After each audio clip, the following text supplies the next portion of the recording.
Xbox Developer Direct 2025. Hindi ako actually excited dito. To be honest, maging honest ako sa inyo. Okay. Tinapik. Ito nga eh. Pero kasi, putang ina, meron ako napanood. Sabi ko, holy shit. Kailangan ko lang dumaldal dito. Clear obscure? Hindi. Dahil lang, hindi dahil sa game eh. Parang meron lang akong nakita doon sa presentation. Sabi ko, may talking point ako dito, gusto kong dumaldal. Maliban nun sa game na i-discuss natin na present dito. And sabi ko, pwede ba natin itong gawin muna ng topic? Kasi actually guys, baka may context lang kayo. Iba yung topic namin dapat. Dapat mag-record kami for this week ng IndieG episode 2 ng About Grace. Tapos, last minute, nagpabago ako ng topic. Kasi meron akong parang angulo na gustong i-discuss dito sa presentation. Hindi ko alam kung maganda siyang talking point, pero super curious lang rin akong makarinig yung take niyo about it. Pero, bago yan, kamusta muna? Umaga kami nag-record ngayon, guys. 8:17. Grabe. Bakag ako.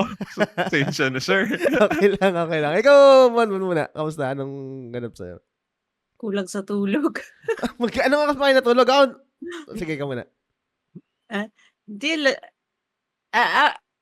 Ano na lang, FYI. May sleeping problems ako. Tapos, minsan, kapag hindi talaga ako inaantok, umabot ako ng 4 a.m., 5 a.m., di pa rin ako nakakatulog. Pero nagigising ako pag nag-alarm ako ng 6. So, kulang ako sa tulog. Baka after natin, matutulog na lang ako. hindi ka ang tawag doon yung melatonin? Baka makatulog. Ini-stop ko eh. Pero dati tinry ko, okay naman. Kaso parang, ayoko kasi masyadong mag-depend sa mga ganun. Gusto ko yung natural lang na tulog. Kasi pag nag-take ka ng mga ganun, iba yung feeling ng panaginip mo eh. Para kang nakadrugs. Medyo weird. Oo, medyo weird yung feeling. Kung ayaw mo mag-take ng melatonin, edi mag-take ka na lang ng alak. Sakit sa ulo magising. Sakit sa ulo nun.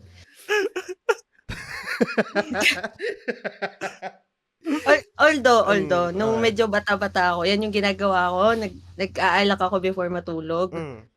Para, dire-diretso. Kaso, sa edad kong to, di na kaya araw-araw magbibira ako para lang makatulog. Gets naman. Natural lang. Oo. Never ko naging problema yung ganyan. Depende na lang pag meron kang pag meron iniisip na bagay. Ang problema ko ngayon, yung opposite. Ang tukin ako ngayon. Hindi ko nga alam kung eh. Parang gusto ko magpa-check up kasi parang feeling ko, meron akong nabasa before na parang kapag diabetic ka, parang lagi kang malata. Parang lagi kang inaantok, parang lagi kang pagod. Oo, lagi kang pagod. Pero sa kabilang banda, meron din ako nabasa o napanood sa TikTok, kapag tulog daw ng tulog yung tao, malungkot, gago, depressed daw. Pinagdaanan ko ngayon. Hindi lagi kasi natulog ngayon, parang lagi ang bilis makatulog ngayon, unlike before. Kitang-kita yung difference eh. Pero, mamatay na rin naman ako. Ikaw, Dre, kamusta? Anong ganap sa'yo? Yan, uminom ako kagabi para matulog. Wala, nagising ka man. Sakto naman. Ano lang siya, yun, medyo mabagal yung startup ng utak ko. Pero sana maka-contribute ako sa usapan mamaya. Pero paano ba to? Medyo naka-adjust na dun sa bagong setup ko sa trabaho. Kaya feeling ko next week or next week, okay na ako. Pero hindi pa rin ako masyado nakalaro ng yung kagaya dati. Parang wala rin ako sa mood kumbaga maglaro. Ang hirap, no? Yung dahil iniisip. Ganun talaga. Bakit? Kasi kanina, nag-super saiyan ako. Kasi nga, may recording tayo, right? Parang sabi ko, procrastinator kasi ako. Pero tinapos ko yung trabaho kanina. Parang mga 2 AM pa lang yata or 3 AM tapos ko na yung trabaho ko. Tapos nanonood ako kanina ng itong Xbox Direct tapos nagno-notes ako. Nakatulog ako. Grabe. Actually kakagising ko lang. And hindi wala akong sinet na alarm. Wala akong sinet na alarm kasi parang super confident ako na hindi naman ako parang wala naman sa plano ko matulog. Parang ganyan. And hindi ako makakatulog. Uminom na ako ng kape, uminom na ako ng parang ganyan. Ang dami ko nung ginawa sa buhay ko. Pero nakatulog pa rin ako. Ewan ko, sinuwerte lang na nagising ako, sakto. Humiga ka ba? Oo, humiga ako eh. Nakiga ako habang habang nanonood nung nung video? Habang nanonood ng video. Okay. Pag sa kama kasi, siya eh. Aantokin ka talaga. Yun nga eh. Pero ito yung parang, naalala mo ba to? Na parang ito yung na-discuss ko before or parang na in passing lang na yung makakatulog ka tapos parang hindi mo maalala kung paano ka hindi mo ma-recall yung parang huling ginawa mo. yung huling ginawa mo. Ito nare-recall ko naman na nanonood ako pero hindi ko ma-pinpoint yung anong part doon sa direct ako nakatulog. Parang ganun. Nangyayari rin yun. Pag nanonood ka bago matulog. Tapos maya. Buti di mo nababagsak yung mo, telepono mo sa mukha mo or ano. Ay, hindi naman parang hindi. Tapos minsan, di ba pag hawak mo yung phone, nakaganong ka, nakaganyan ka, di ba? Tapos sobrang sakit ng kamay mo pag gising. Kasi di mo na nagalaw. Nangyari din sa akin yun, minsan yung habang nagjajabal, joke nakatulog. Joke lang, napatawa lang ako. Joke lang yan. Wag yung i-clip yun. Hindi, ako nga pala yung nag-clip na ito. Hindi ko ma-imagine. Ano yung tulog mo na nakaganon ka? Hindi kasi ayaw na nga po tayo ibang usapan na pero ay, nako, just rin. Hindi, kailangan ko lang magpainit. Painit. Hindi, kailangan ko lang. Umaga, boss. Oo nga. Las 8 pa lang. Hindi, pero totoo yun, yung nakakatulog ako nung mabilis. Pero parang lately ko lang, parang lang yun, recent occurrence lang yun. Sa akin ngayon. I mean, relatively kasi syempre nasa mid-30s na ako. Yung mga nung nasa mga 20s ako wala naman siyang ganun. Pero sa kabilang banda, may hilig akong mag-research yung mga bagay-bagay na parang feeling ko hindi naman totoo eh. Sabi nila, yung pagiging malata, yung parang walang energy, isang sign din daw yun ng wala kang exercise. Parang yung circulation ng dugo mo sa katawan hindi active or parang hindi maganda. Kaming ganun. So, kapag active ka, minsan parang hindi lang make sense sa akin kasi pag active ka or parang nag-exercise ka, feeling ko mapapagod agad ako so mas malala yung tulog ko. Parang magpapahinga ka, pagod ka eh. Pero apparently, sabi daw nila, kapag mas active ka, mas may energy ka sa buong araw tapos magkakaroon ka ng healthy na tulog. Ewan ko kung totoo yun. Hindi rin naman kasi ako active. Yun. Sa ano yun, sir? Sige. Dagdag ko lang. Kasi nga, di ba, tank build din ako dati. Ano siya? Malaking factor yun sa yung pagiging antukin. Kasi ako din, medyo, yung mabilis maantok. Nakakatulog ako sa mga tanghali. Dapat. Mga ganun. Tapos, nung nag-lose weight na ako, nawala siya. Tapos yung, malakas ka rin humilik, may nangyari ba sa'yo pagising mo, sobrang sakit ng lalamunan mo? Kasi ako, may mga ganong episodes ako. Tapos, yun nga. Pag nagiinom, pag galing sa... Lakas ng hilik, diba? Ay, hindi ko alam, Lodge yung hilik eh. Ako, malakas kasi ako humilik dati. Ang laging sinasabi sa akin ng mga kainuman ko or kaibigan ko kapag nakakatulog ako, madalas kong ginagawa is yung ngipin? Nagangata. Grabe. Saan yun? Ha? Sumasakit yung ano mo, gilagid mo, pagising mo, hindi Hindi naman. naman. Hindi naman. Okay. Basta yung sa akin sa lalamunan, yung as in, para kang may tonsillitis pagising. As in, namamaga. Sobrang lala nung hilik. Tapos, nung na-lose ko na yung weight, wala na siya. Hindi na daw ako humihilik. Nice. Saka di na rin ako masyado inaantok Yun sa pala eh. tanghaling tapat. Tangina, yun ang solution pala. Kailangan magpa-pet na talaga. Para di antokin. Sige. Sa mga nakikinig na gusto mo ng pustahan, para lang ako, magkaroon ako ng drive. Gusto yung pustahan, yung Pusta nila. Kung ano sakit mo? Pero kunwari, magtitimbang ako, magbibideo ako ng timbang ko dito, kunwari nasa 200 pounds ako. Tapos parang bigyan niyo ako ng 6 months to lose weight, parang mga ganun. Tapos ulit, Nakama Access game. Yes. Yan ang maganda. Speaking of Nakama Game Access, maraming salamat sa ating mga Patreon subscribers at sa ating mga executive producers na sila Sans, sila Lance, Mark D. Vinagracia, Yvette Suzanne Solivilla ng The Ara Ara Channel, si Kuya G, si Mike Rubio ng X-Core Gamer, at si RD Casimiro. Maraming salamat sa inyo. Guys, special shoutout lang kay Arnel Pabeo. Sorry, nakalimutan ko yung mo. yung tawag doon. Yung totoong pangalan mo lang nasabi ko. Shoutout sa'yo kasi siya yung first time. Nagano siya, guys. Gifted, subs. Meron ng ngayon, ganun sa Patreon. So, kung gusto nyong i-avail yun or i-claim yun, lalagay ko na lang siguro yung or PM nyo na lang ako sa Facebook or sa Discord. So, maraming salamat sa iyo, Arnel Pableo. Isa sa mga long-time listeners to ng TGS. Nasa Batanes yata siya. Batanes or Bataan. Parang ganun. So, yan, solid.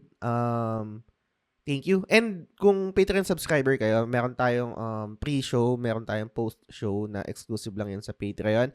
Merong Bawal Bullshit episode. Live siya bi-weekly sa Discord, pero yung VOD niya is only available sa Patreon. Tapos yun nga, sabi ko kanina, meron tayong Nakama Game Access. Mga list yun ng games sa PlayStation na pwede nyong hiramin kapag subscriber kayo ng TGS. Okay, G. Anong mga games na lalaro nyo yun? Since nung last na recording natin. Ikaw muna, Bonbon. May ka ba mga bagong games na nalaro? Bagong game na natapos? Mga ganap sa'yo? Nimpisahan ko na yung FF7. Nice! No, dumaan ako sa'yo ng isang beses. Pero timing lang ako. Hindi ko yata napansin. Nakapokus ako eh. Pero ang ginawa ko kasi, pinili ko yung option na head start para pwede ko siyang speedrun. Kasi lalaruin ko lang siya for rebirth. Okay. Para alam ko yung story. Excuse me. Okay naman, maganda. Na-enjoy ko siya kahit medyo baby mode na yung pinili ko. Paano baby mode? Ay, easy ba? Ganyan? Hindi, yung head start nga. May head start kasi na option sa remake. Bago yata to Oh, hindi ko alam. PC? Oo, sa PC. Tapos, pag nag-head start ka, meron ka ng level 40 na weapon, tapos may gift na equipment.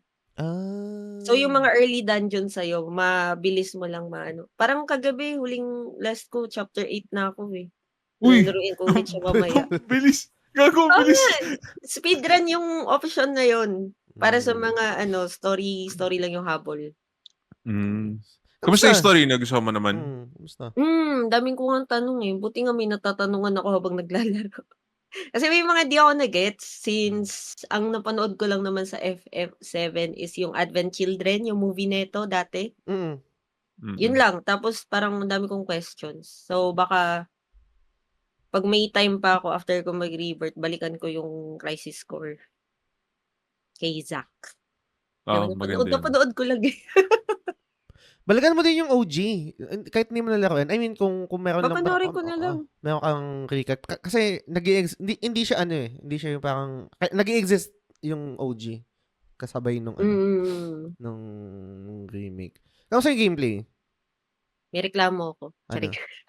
Ano yun? Okay naman. Pero, parang hindi ganun ka, ano bang tawag nun? Ka-fluid yung camera. Medyo nahihirapan akong kontrolin siya. And for the first time ever, nag-mod ako ng laro sa Steam. Dahil dito. Minod ko yung mga, ibang mga quality of life, like yung sa brightness, sa ano, tapos pinalitan ko yung POV para medyo malayo siya. Basta yung mga ganong Hmm. mods lang, pang-improve lang dun sa graphics niya. Kasi nung unang oras na nilaro ko siya, first hour, naliyo ako. Di ko in-expect yun. Nahilo ka? Oo, kasi sobrang dami niyang flashing lights. Tapos walang option na babaan yung camera Oh. sensitivity, naka-lock. Pati yung brightness, naka-lock na. Pati yung motion blur, yung bloom, walang Ay! options. Dun ako, yun yung mga minod ko para ma-lessen siya. Tapos ngayon, hindi ko na lang talaga ma-adjust. Alam mo yung pag galing ka sa kwarto ni Cloud, paglabas mo, sobrang puti ng buhay mo, parang kukunin ka ng Panginoon. Number 1 ko na Sakit sa complaint mata? yun. Bubulagin ka pag lalabas ka ng, ng kwarto. Diyos ko. Ngayon ko lang na-experience yung ganun kalaking contrast sa laro. Although nung minod ko siya, na-lessen. So, tolerable na siya ngayon. Kaya ko na siya ulit laruin ng medyo mahaba-habang oras. Personality. Eres ka rin? Yung mas nag-resonate sa'yo? Feeling ko early to tell pa this time eh. Pero naiinis ako sa personality ni Jessie. Puta, fan favorite yan. Naiinis ka dyan? Oo. Si Jessie? Oo, fan favorite yan. Fan favorite siya. Sige, na-cancel nyo na ako pero di ko gusto yung mga voice lines niya. yan nga yung yung FM na parang tangina puging-pugi si Cloud no? Tangina mga yung yung Hindi kasi pag yung laro mo yung una, medyo ang laki improvement ni Jessie doon. Totoo. Kaya feeling ko naging fan favorite siya. Walang ganap. Anyway, maliban sa matawa kasi tuloy mo. Pipigilan ko yung sarili ko pero sasabihin ko na rin. Sige, go. Medyo siguro kasi hindi ko rin gusto yung itsura niya. Nino? As a design. Si Jessie. Napapasin ako dun sa breastplate niya. Ano ba yun? Tapos ang payat-payat na yung may itsura armor niya. Totoo. Tigas, no? Parang ay, nako. Ako lang to guys. Okay, mag-alala. Goods lang yun. At least pogi si Sephiroth. Yun lang naman. Normal yan, yung mga ganyan. I think, anyway, parang natural yata talaga sa babae na parang red flag enjoyer talaga. Alam mo yan, magkakagusto ka dun sa sa mga kalaban. Sa mga masasamang tao. Normal naman, tangina, nung nung gusto mo rin si Luis sa sa metaphor. Di ba pwede ako lang to? Hindi lahat ng babae. Baka okay, hindi na lang ba lahat ng babae? Sa circle ko na lang. Oo, ganyan. Kasi, tangina, shoutout ko ba yung mga kaibigan kong babae? Meron ako mga kaibigan na babae na, kahit naman sila, minado sila yun, parang, nag-enjoy rin talaga sila sa may red flag. Bored na bored sila sa mabait na lalaki. Totoo lang. Di ba ba aminin yun? Sa totoong buhay ba yan? Nagpaparallel ba yun sa totoong buhay? O lang siguro? Totoong buhay. Kahit hindi nila... Kahit sa totoong buhay, mas gusto nila yung sakit sa ulo? Hindi naman sakit sa ulo, pero yung merong konting, alam mo yun, yung hindi, kumbaga kung red flag siya, yung red dun sa flag niya, parang medyo... Ito lang, konti. Yung parang kunwari, pag sa Photoshop, pag nag-a-adjust ka ng ng region, parang, maganda lang. Pero hindi pwedeng wala. Kailangan meron talaga. Baka naboboard talaga kayo. Ayaw nyo sa good boy. Feeling ko lang. Sa circle ko lang Hindi ko gine-generalize. Again, hindi ko gine-generalize. Ano kasi yan, sir? Wala kasing thrill pag hindi challenging. Yan ang sinasabi ko sa inyo. Doon tayo sa medyo, sasakit yung ulo ng konti. Para rewarding, di ba? Feeling ko, nasa edad lang yan. Putang ina. Kasi, pag nasa 30s ka na, tangina gusto mo ba ng sakit ng ulo? Dahil mo ng problema sa buhay, magdadagdag ka pa ng isang sakit sa ulo? Kaya na yung gender, ngayon yung edad. Teka na, mali ba? Mali ba yung inaano ko? Okay lang. Sige na. Ay, kayo talaga. Mag-comment na lang kayo kung disagree kayo sa akin. Or kung di totoo yan. Kasi, I think totoo yan. Na-enjoy nyo yun. Noting sakit sa ulo nga. Challenge. Or baka na ewan kung totoo yun, sinasabi lang din naman nila. Yung na-activate yung motherly instinct na parang, I can fix him. Yung mga ganun. Iba yata yan. Ayaw ba yan? Pero medyo relate. I can fix him. sa lahat ng ex mo, ilan na yung na-fix mo? Huh? Na-activate mo. Joke lang. Just, Maliban sa FF7 remake, may iba ka bang nalalaro? Or nakafocus ka ngayon sa remake lang? actually, focus ako dun ngayon. After ko mag 2 games sa Rivals, nag-AFF na ako agad. Nice. And then, curious sa makaramdaman mo sa ending. Oh, Feeling ko mababaliw ka. Sorry. Top. Okay. Ikaw, Dre, kamusta? Anong mga games na nilalaro mo ngayon? Kung meron man, kasi sabi mo parang hindi ka pa masyadong makabalik sa ano. Yung pa rin, Sword of Convalaria. Oh, Yung pa gotcha rin. game. Mm. Maliban nun, hindi Pero, ka pa sumusunod ng iba. Hindi, paano ba to? Hindi ako makapagastos doon, sir, kasi parang Genshin na Genshin yung model, yung 180 pulls, ganun, para makakuha ka. Hindi na ako ulit, di na ako maloloko doon. Ine-enjoy ko na lang talaga yung, yung story. Yung kasi yung maganda. Nice. Tsaka yung art. Sa PC lang to, no? Hindi siya available sa ibang platform. Mobile. Mobile pwede. Okay. So, yung telepono ko tsaka yung tablet ko nilagyan ko. Nice. Para kahit saan. Kasi yung energy, doon ako na yung kailangan mo gamitin kasi napupuno. So, sayang pag pero matagal siya mag-regen na pag inubos mo mga 15 hours. Para mapag ka. Pero yung single player, walang energy. So, anytime. Pwede mo malaro Pwede mo retratin. Nice. Ayun. Ako naman, kung dun sa previous episode, napanood niyo yung previous episode, looking forward ako dun sa Ender Magnolia. So, nung isang araw, Thursday yata, may nakita akong post ng Data Blitz available yung Ender Magnolia. Pupunta na ako doon. Punta ako sa Data Blitz, Robinsons, Antipolo. Apparently, wala pa pala yung stock. So, parang select branches lang ng Data Blitz yung parang yung tinutukoy nila na available na yung Ender Magnolia. And, ayoko nung feeling na yung may lakad ka, nasa mall ka, uwi ka nang wala kang bitbit. Parang, alam mo yun, yung parang habang lumalabas ako ng gate ng mall, tapos wala akong bitbit, parang may sad music na parang loser. Alam mo yung parang sa anime, yung parang nakabagsak, yung animation na parang may nakabagsak na lines na ganun, habang naglalakad ka. Tapos parang yung spotlight nasa iyo. Ayoko lang ganung feeling eh. So, parang, habang nagtitingin ng mga games sa Data Blitz dun sa parang sa shelf nila. Nakita ko na nakita yung Like a Dragon. Sabi, it's time. Let's do this. Like a Dragon, guys, yun yung currently na nilalaro ko ngayon. And sorry, na-stop ako dun sa Star Ocean 2 remake. Maganda siya. Pero hindi pa siya hindi siya masyadong nagkiklik sa akin eh.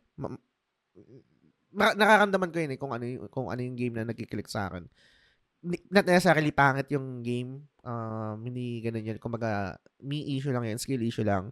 Hindi siya yung kailangan ko for this specific time. So yun, habang nilalaro ko ngayon yung Like a Dragon, ganda.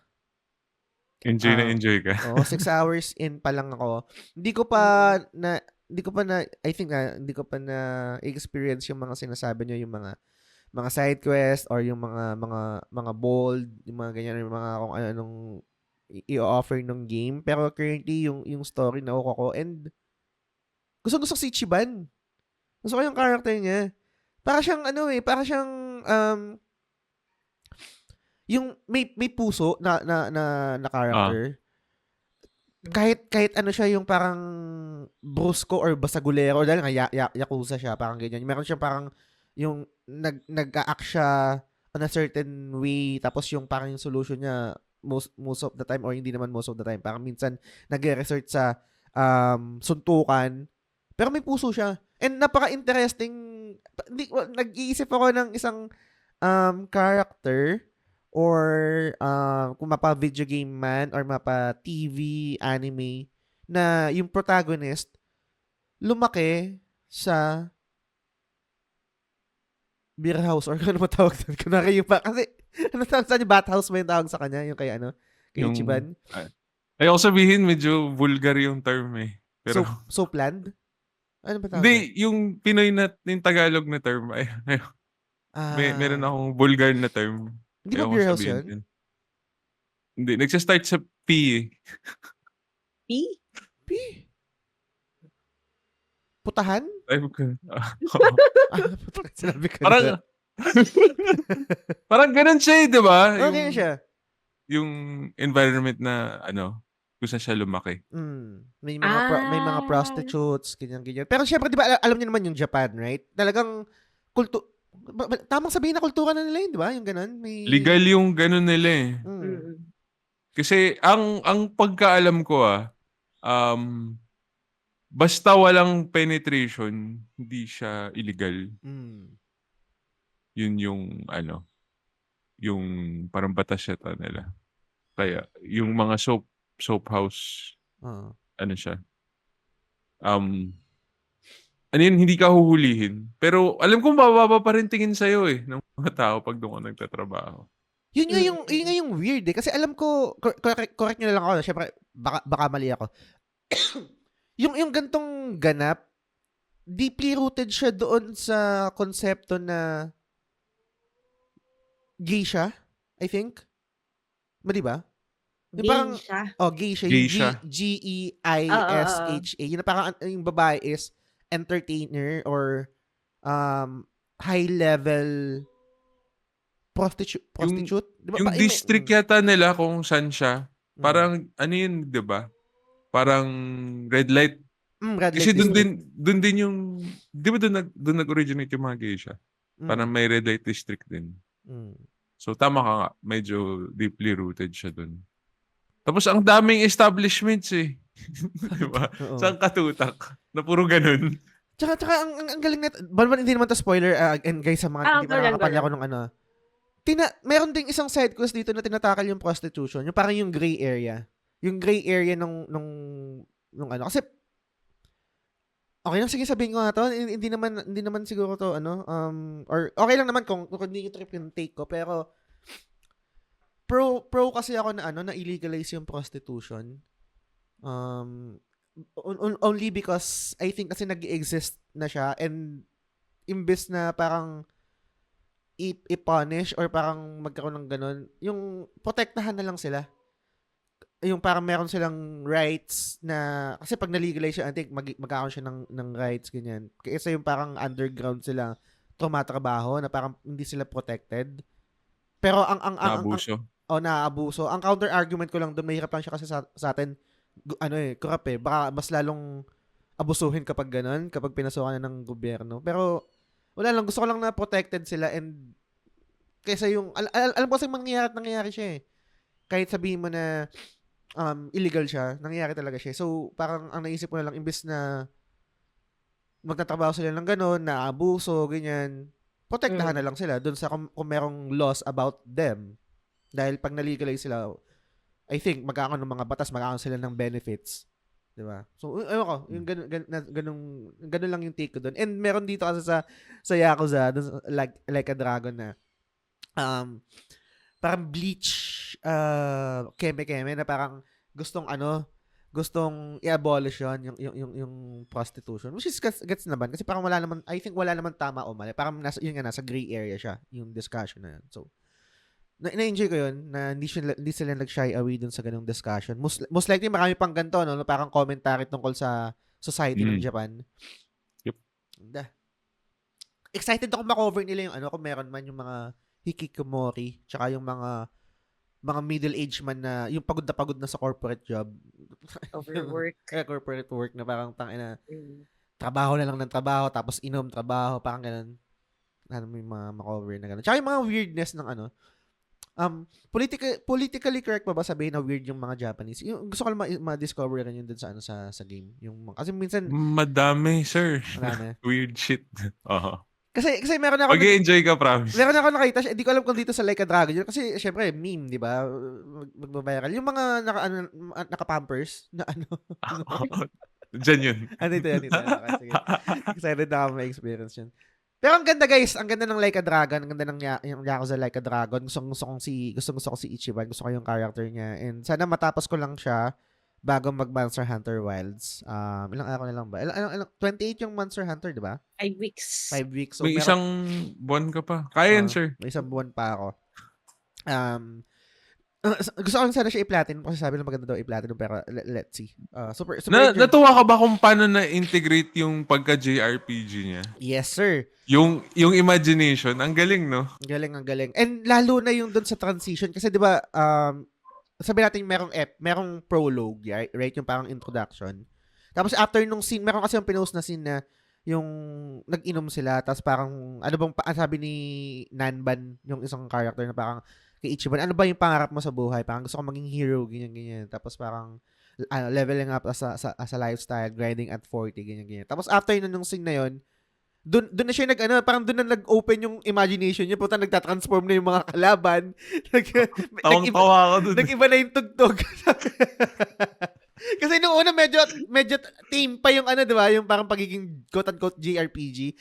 Kung hindi mo, sorry, baka hindi kasi gets nung iba yung context. Kasi yung usually, yung gameplay, I think yung original is beat 'em up.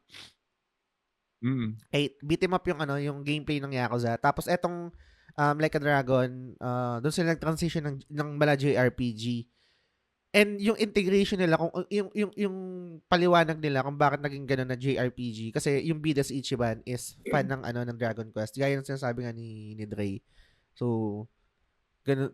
Kumbaga, sabi nga, meron isang line doon na parang, ba't hindi nyo napapansin na nagtatransform yung mga kalaban? Tapos, hindi, sabi ng isang character, gago imagination mo lang. Hindi imagination yung kalaban.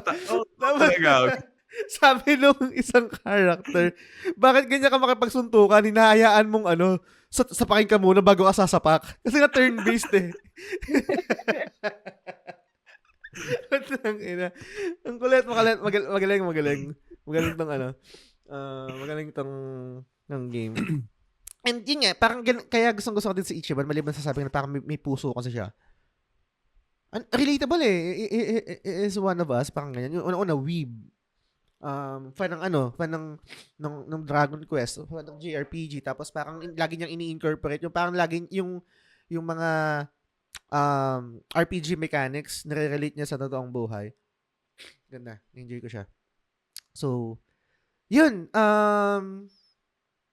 yun lang yung ganap. Sana matapos siya before Worlds and looking forward sa mga mangyayari. And sa spoiler cast, definitely gagawin natin ito ng spoiler cast.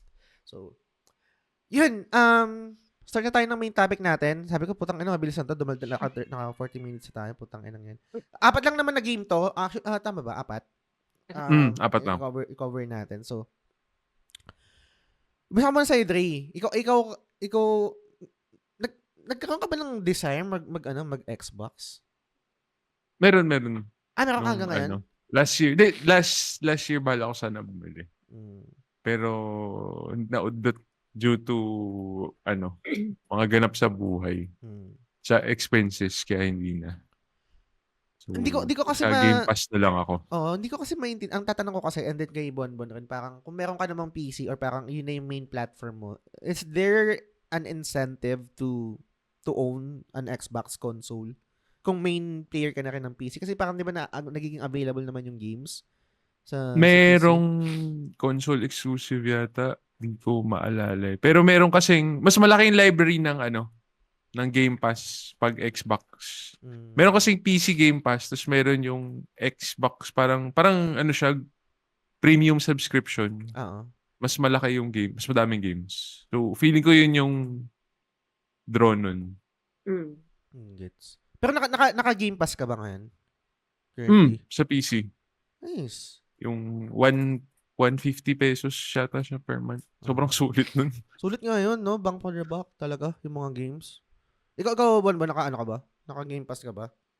Kinancel ko muna kasi iba yung nilalaro ko eh. Gets na. Pero dati, sulit nga sa dami mong pwedeng laruin.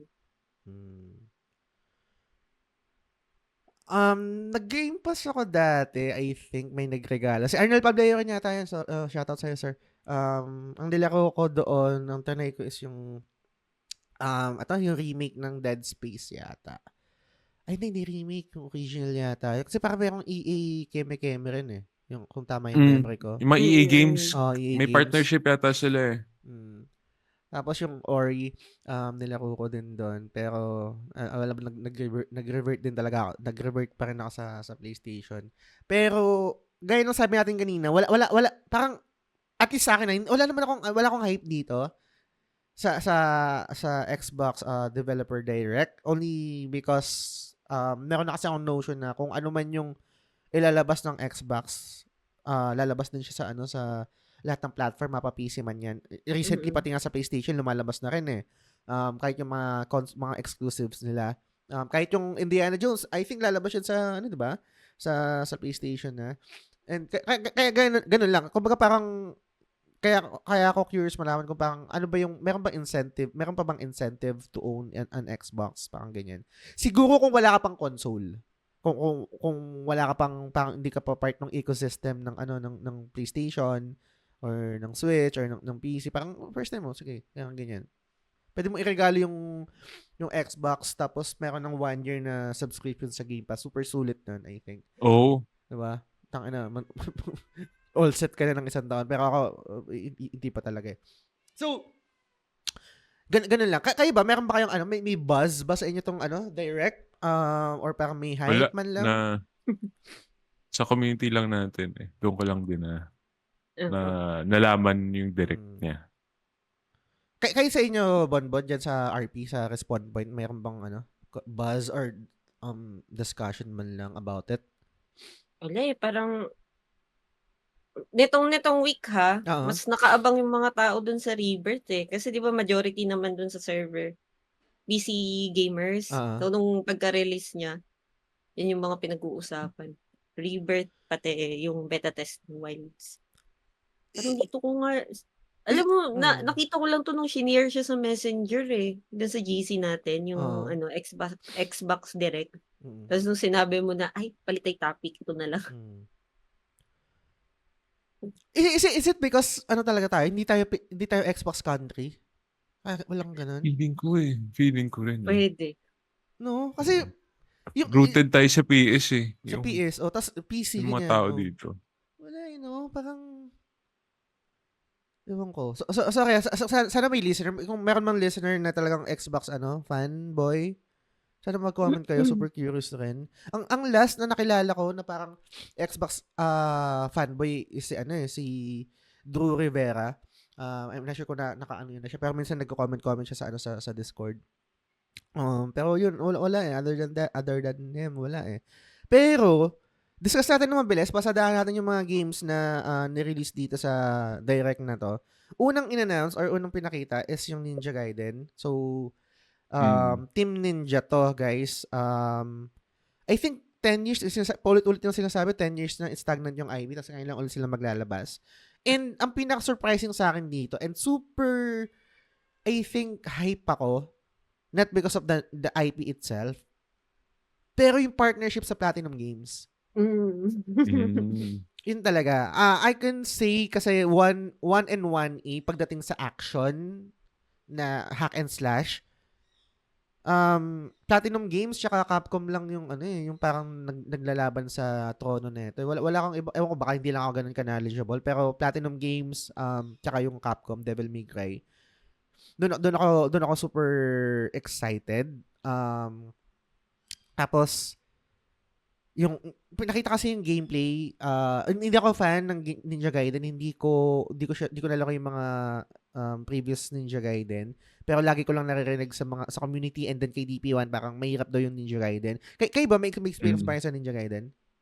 Nalaro ko yung sa Xbox dati, yung Ninja Gaiden. Di ako ano siya? Sobrang hirap. Putang ina, sobrang hirap. Mas mahirap pa sa Souls? Kasi yung galawan sa Souls, 'di ba, hindi naman fast-paced yung character mo. Dito, as in kailangan sakto yung timing ng mga talon. Basta mabilis siya.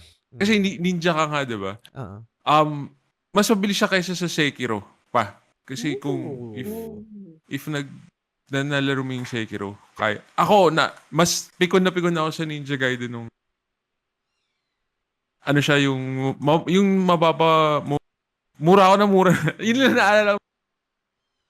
Combo-based to, di ba? Tama? Combo-based. Di ko maalala yung masyadong game. Ano siya eh, yung,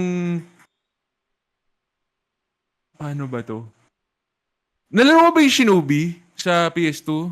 Parang, meron akong vague memory. I think ito yung Shinobi yung first game ko na nalaro na, nagbo-ball, puro ganun eh. Hindi siya masaya eh, para sa akin. Pero natapos ko yung Ninja Gaiden. Kasi ano siya eh, nirent ko yun eh, yung game rent service dati, nung uso pa siya. So ito yung, kasi never pa ako nakalaro ng Ninja Gaiden. Tapos nung nilaro ko siya, parang, ang sabi nga nila, ito yung pinakamahirap na games. Bago pa lumabas yung Get Good. So, tapos, ang difference ko lang siguro masasabi is, iba yung, wala siyang dopamine rush compared sa pag natalo mo yung mga boss sa Souls. Na yung ma-addict ka dun sa feeling na, uy, natalo ko. Ano yung next boss, ganun. Dito, hindi eh, parang, ay, tangina next level. Gano'n kaya kahirap yung talunan dito. Parang ganun. Yun yung iisipin mo. Gets. Pero, if gusto mo, if na-curious ka, nasa Game Pass. Yung 2. Pero di ba Ninja meron din Gaiden nilabas yung Sigma. Ninja Gaiden 2 Black, parang yung remake niya, nag-shadow drop. Yeah, yun. Yun. Nasa, Game Pass. So, pwede mo subukan if, curious ka kung paano yung gameplay. Nung pinapanood ko yung trailer, yung presentation nila, ang sarap sa mata eh. Yung bilis, accelerating, tapos parang yung may mga pogi shot na yung parang titigil yung camera, magiging tapos may splatter ng blood, tapos dismember yung mga kalaban. Ang angas na ito, super stylish. Ang daming ganap. Pero, based dun sa discussion niya, baka mas iba na siguro yung game style. Kasi parang sinabi niya na hindi ka mag-button mash. Parang ita-timing mo na yung attack mo dun sa boss. So, siguro, sana mas kaya. Pero, kung super fast-paced siya, yung tatalon ka sa pader tapos mag-a-attack ka, tapos bawal ka mag-land. May mga ganun eh, yung bawal ka tumama ng ng floor. Yun yung parang nakaka-frustrate siya. gets. Kung hindi ganun yung wheelhouse mo ng games. Tsaka meron tong bagong character, hindi ko kasi kilala, parang Yakumo from Raven Clan. And I think siguro yung mga previous titles si Hayabusa. Tama ba? Hayabusa yung so bagong siya. Bagong Parang DMC, no? DMC. Ganun ginawa nila sa DMC. Jolly ka baka mapindot mo yung PC. Baka mag-shutdown. Baka matapakan yung power. Tawag doon. Tapos ang gusto ko lang dito yung emphasis nila sa new player and sa fans na parang ganun matakil nila. Ikaw muna Bon bago ako mag-proceed sa isang talking point ko dito sa presentation. Anong naramdaman mo nung pinanood mo yung trailer? May thoughts ka ba? Parang pwede ko siyang ilagay sa mga medyo itatry kong games. Nasold ako dun sa sa Platinum Games. Tapos nung dinidiscuss nung parang director ba yun? Sobrang excited sila kasi nga sinight nilang example yung Nier tsaka yung Bayonetta. Which is i-combine nila yung gameplay dun sa sa Ninja Gaiden. So, yun, okay lang. Pwede. Pwede ba ako mag-jump off doon? Mag-piggyback ka doon sa sinabi mo kasi nabanggit mo na yung developer, yung Platinum Games. May napansin ba kayo doon sa presentation? Yung habang nagdasal tayo mga devs?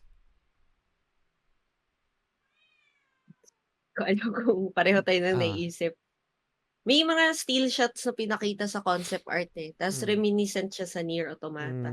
Yung ganong lighting, yung ganong background, yung texture. Kaya parang niisip ko kung yung gameplay niya katulad din ng almost similar sa Nier. Kasi yun, gusto ko talaga yung ganon eh. Ang pinupunto ko, I think paano ko ba explain to? I think sa kulay hindi kasi yung kulay kasi ng Nier Automata yung parang kulang sa contrast. Yung alam mo, tama ba? Yung di ba, yung parang hindi siya colorful kasi nga ano eh. Oo. Ano yun? Decaying Dystopian. world eh. Decaying world. So acceptable naman. Yung ito naman kasing sa Ninja Gaiden 4, I think ganun din, parang may cursed o parang masisira yung mundo, may kung ano-anong shit na nangyayari. Pero medyo may pagka-bright pa rin yung color unlike dun sa Nier na putang ina. Kahit tanggalin mo yung music, tingnan mo lang, tangan, lungkot naman nito. Parang madedepress ka eh. Parang tangin ma-activate yung ano mo, depression or anxiety mo dun sa itsura yung dun sa kulay ng mundo ng Nier. Pero ang na-notice ko kasi dito, and ito yun yung isang reason kung bakit siya gusto kong pag-usapan. Kung na-notice nyo, yung art director, I think, tsaka yung isang dev, maliban doon sa presidente ng Platinum Games, yung art director, kung tama yung memory ko, tapos yung director, and doon sa yung gameplay, yung programmer, ganap, ganyan. Relatively bata. Mas bata. Di ko alam, di na ako nag-research about it na parang kung anong game na yung trinabaho nila before, compared ba sila ng Nier Automata team or ng iba pang mga games nila. Pero habang ng presentation, napansin ko, parang yung contrast kasi nung nagsasalita doon sa tag dito sa Team Ninja, tapos bilang sa president ng Platinum Games, tapos bilang nag-present yung art director, mukhang bata. Hindi ko nasasabi na parang Gen Z or ano, pero relatively mas bata yung itsura. So I would assume na bata. And na-curious lang ako, gusto kung willing kayong i-discuss to, lalo na si Bonbon, nasa creatives ka, feeling ko may merit sa ganun eh. Merong veteran and then meron kang kasama sa team na mas bata. Naniniwala ako na ganun.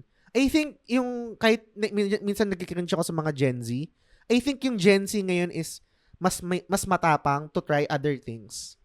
And I think yung ganung combination na meron ka sa team na meron kang veteran na developer, tapos merong mas bata sa'yo na quote-unquote developer rin. I think magandang combination yon compared kapag puro veterano yung nasa team. Ewan ko, parang meron lang akong ganung vibe sa ngayon. Gets ko na parang, syempre meron tayong, kapag veterano ka na publisher or na developer, nasa yun yung pedigree, yung resume, yung experience, lahat. Kumbaga parang hindi pwedeng ialis sa'yo yun. Pero sa kabilang banda, wala naman akong data to back it up.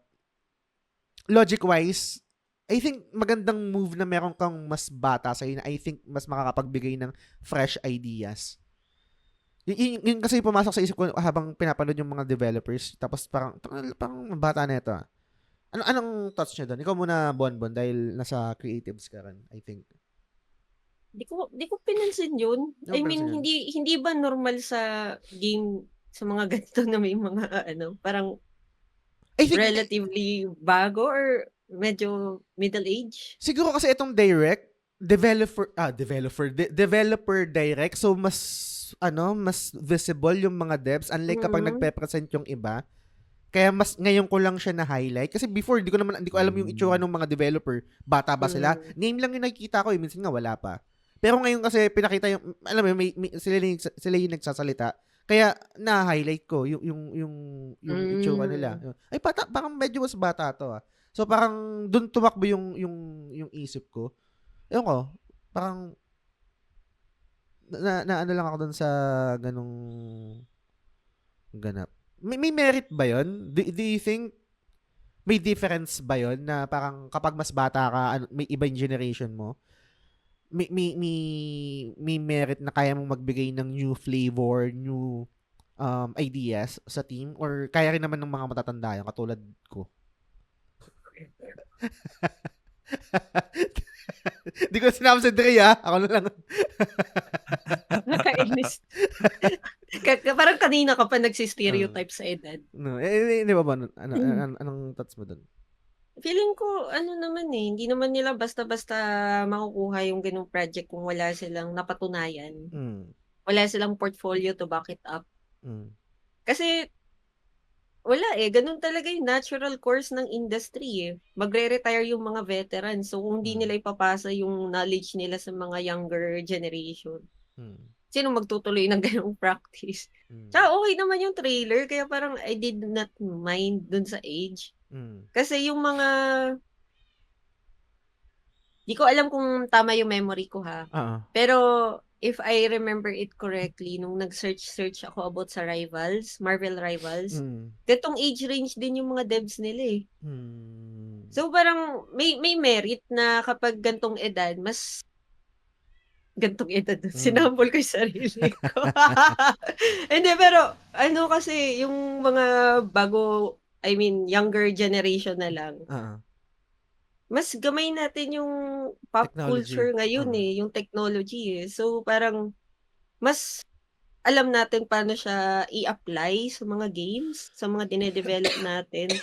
Whereas yung mga veterans, ang merit nila is guidance. Kung ano yung, alam mo yung recipe na proven and tested na magwo-work. Kumbaga pag kinombine mo naman yun, walang masama Pero definitely may internal process and struggle yan. Kasi pag nagsama yung mga matatanda at bata, lagi yung nagde-debate sa mga meetings hanggang sa gumawa sila ng perfect product. Totoo. Kaya Sinasample ko lang dapat hiwalay yung Facebook ng matatanda. Yung ganyan talaga yun Wait lang, Lods. Medyo iba yan. yung sa Facebook parang wala talagang walang substance Hindi, pero ang punto ko kasi dito, Bonbon, is, I think siguro dahil sa pagiging, ewan ko, meron akong siguro mga stereotype. Kunwari yung sa Japan na matatanda, right? And then, yung art director, ewan ko, i-research ko nga dito. Mali ko rin, hindi ko rin i-research para malaman or para mas insightful yung talking point ko Parang, ang tansya ko dito, mga nasa 30s to early 30s. Tapos, art director ka na. Parang ganon, medyo, art director na siya. For this, parang, ewan ko, stereotyping ba yun? For this big project? Oo. Tapos may mga seniority sa'yo. Ewan ko, parang...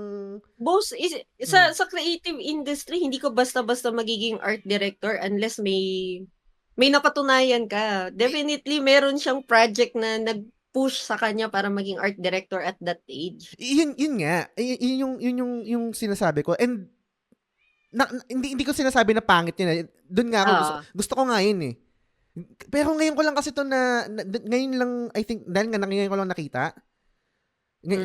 Kumbaga parang, siguro for sure nangyayari na siya even before. Pero to have those, parang, parang mga developers. Kasi, itong mga developers na to, kunwari, yun nga, yung Team Ninja, Platinum Games, so mga matatanda na yung kadalasan yung mga iba dito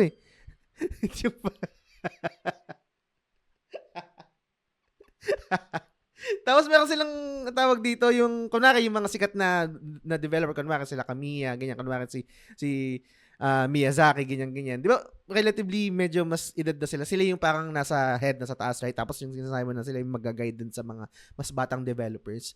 Gusto ko lang yung combination na gano'n. I think dapat ganun yung, sana ganun yung nangyayari sa industry. Wala naman ako sa creative. I think maganda yun. Kasi, ewan ko, parang mas may tiwala.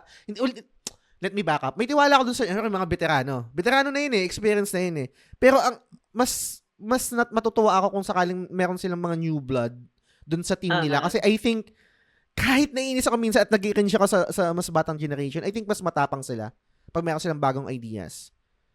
So, yun lang naman. Sorry. Dumaldal ako dun sa talking point. Ikaw, Dre, anong thoughts mo dun? Para sa akin, yung sino yung head overall, kasi malamang yung nasa pinakataas na mag-a-approve ng lahat ng decisions. Medyo may experience na rin yun, 'di ba? So I think okay na naglagay sila, or I mean walang issue if merong mas batang gumagawa. Kasi pag kung sino yung nagli-lead ng project na na-assign nila at naitiwala yung company na madi-deliver yung product, siya pa rin yung mag-go nung, di ba, i-approve yan pag kunyari may proposal. Oo, may red tape, dami red tape. So, kumbaga, ganun yun. So, I think di siya issue if mas bata yung nagde-develop. Gusto ko lang maging klaro, hindi rin issue sa akin yun Gusto ko nga yun Gusto ko yung ganung combination, and ngayon lang siya parang na highlight sa akin dahil kita yung parang ewan ko, yun yung napansin ko kanina habang nanonood ako. Sana ganun. Mag-hire kayo ng mas bata. Feeling ko, baka dahil may judgment ka lang sa mga Gen Z, kaya napaisip ka ng ganyan. Anong judgment? Cringe sila? Oo, may ganun ka. Kaya parang medyo may deep thoughts ka nung nakakita ka ng medyo bata-batang mga game devs. Pero hindi negative kasi nga sabi ko, yung outside video game, kapag nakikita ko lang yung mga pinagagawa nila kunwari sa TikTok, nagki-cringe ako eh. Pero dito gusto ko eh. Kasi, ewan ko, parang, yun nga eh, I think mas matapang yung Gen Z eh. Yung mas may guts sila, yung to question status quo. Kapag matanda ka na, parang go with the flow ka na, eto na yung nakasanayan eh, ba't pa natin iibahin to? Ngayon, kahit ngayon sa trabaho ko, putang ina, doon ako nabibilib sa Gen Z eh. Kasi medyo palaban din ako, kunwari may mga meeting, mga ganyang ganap.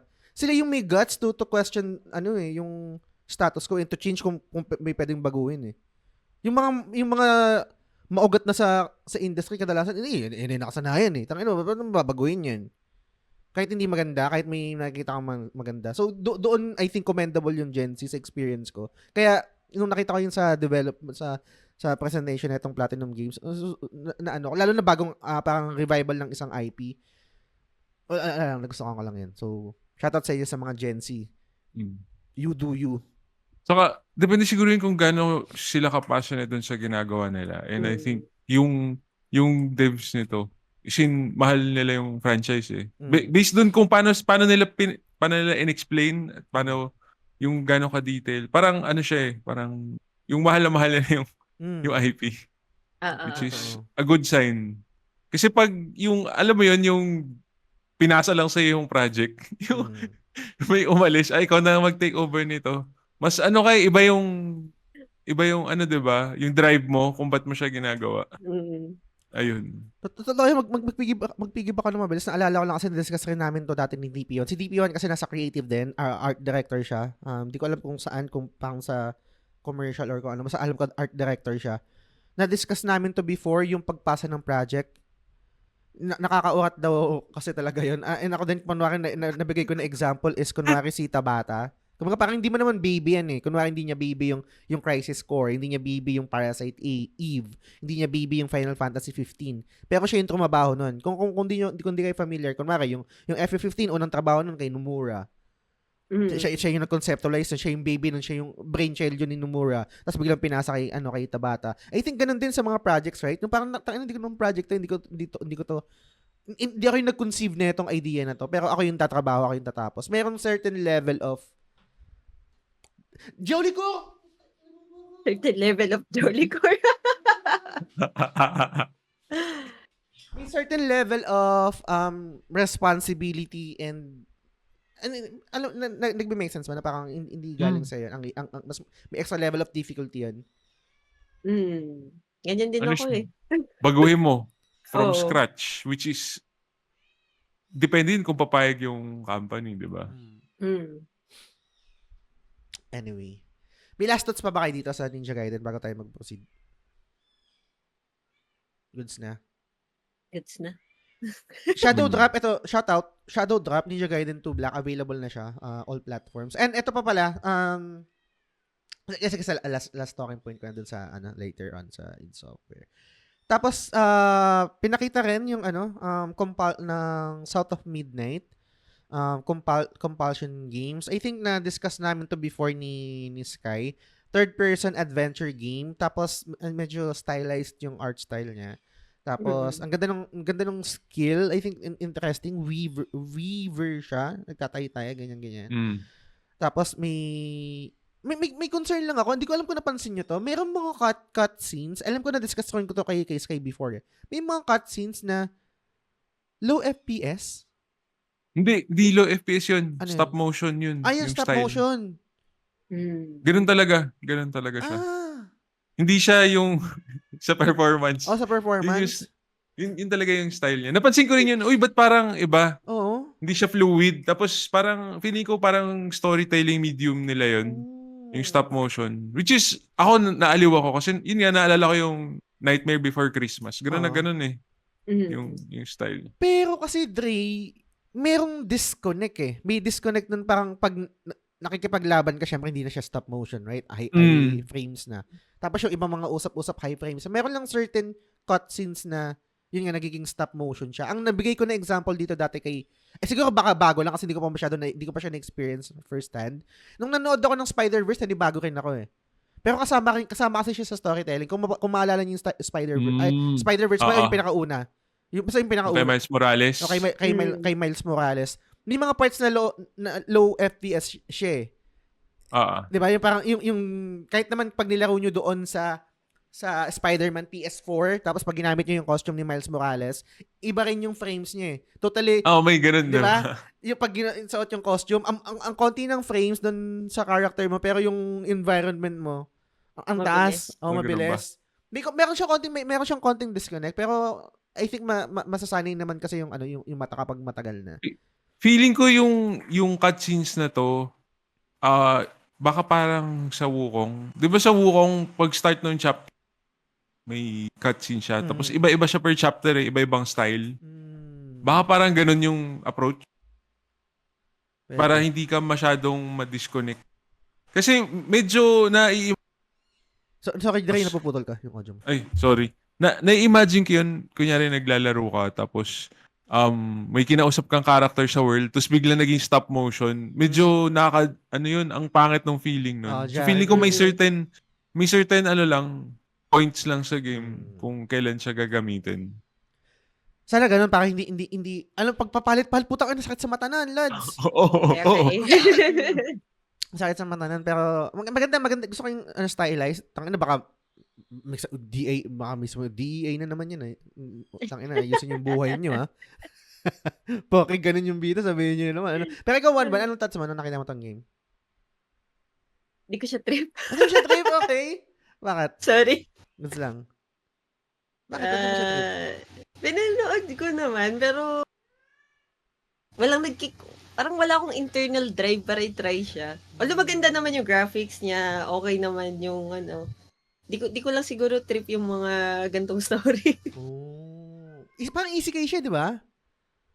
Tama yung capture ko, parang napunta siya sa Easy kayo ba or napili lang siya ng mabigyan ng power? So Tapos yung mythology niya, 'di ba, pang deeply rooted siya sa American South eh. So if folklore, hindi ka lumaki doon, parang di mo gets yung references niya. Pero I think okay siya para ma-highlight yung culture. DI heavy, no? Parang ang vibe nga na ko dito, hindi siya same 1:1, pero yung vibe lang is yung meron siyang may pagka-indie feel. Indie to, 'di ba? Tama? Ewan ko, parang may pagka-indie vibe. Parang nung time nung nilabas yung Kina, Bridge of the Spirits, yung ganong quality. Okay. Diba? Yung guys, hindi 1:1 na, pero yung ganong vibe na parang hindi siya malaking or kilalang publisher, pero may vibe na ganun stylized, tapos action, ganun. Tama ka, parang kaya na nga. Ganun yung feeling. Ganun yung feeling. And lalabas siya April 8. So, malapit na. I think lalabas din lahat ng games na i-discuss namin, guys, available I think sa Game Pass. Tama, di ba? Yes. Day 1. Holy shit. Grabe no. Yung Ninja Gaiden 4 pala, di ka nabanggit kanina, available, ewan ko, sana hindi ma-delay, pero kung ma-delay man, okay lang din naman. Fall 2025. So, fall, kailan yun? Burr months. Mga yun? Burr. Bago September, October, November. Yun. Nice. Okay, next game is from Sunfall Interactive, Clear Obscure. Ito na-discuss ko na to sa previous episode. Isa sa mga super hype ako. Magiging available siya. Nagkaroon na ng release date April 24. All platforms din. Available rin. Game Pass.